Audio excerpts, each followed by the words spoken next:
voalohany indrindra dia faly miarabantsika rehetra indrindra ampiandro alahady ity satria andro natokana ho an'ny fetiny fankalazana ny Masinday Matio.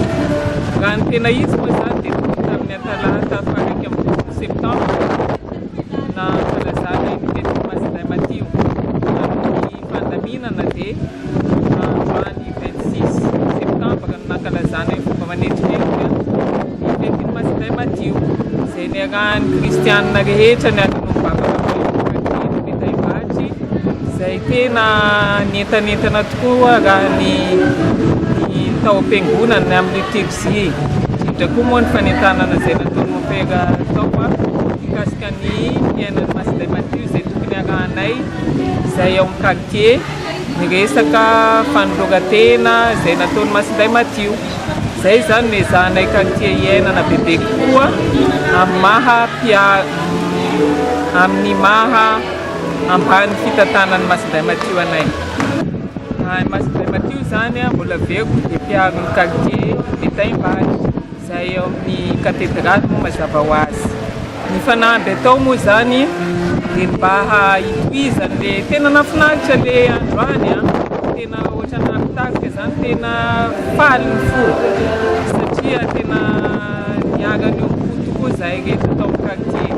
Dia izay zany tiako tohizana tsy ho tapitra intsony zany izay firaisampo sy firaisan-tsaina ary indrindra mifankatiavana misy eo amin'ny Kartie izay.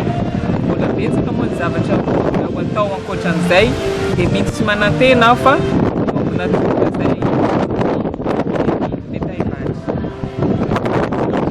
Dia aorian'iny lamesa tanam-piangonana iny moa dia nisy ny fiarahana manala etaeta ilay kristianina rehetra sy ny ripopera sy ny president namana koa raha vaky Kartie rehetra. Mamarana koa an'izay rehetrarehetra voalaza teo izay dia mitodika manokana ho amintsika kristianina ao amin'ny Kartie Masinday Matio. Tena ezaka koa izay ezaka ataontsika izay teo amin'ny fanatanterantsika amin'ny fetiny Masinday Matio.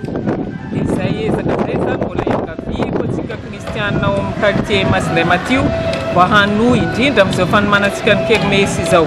Dia angaviana isika rehetra mba samy indray anjara mavitrika amin'ny fanaman'ity kermesyntsika ity mba ho reharehantsika koa ary mba ho reharehan'ny fiangonana izay misy atsika.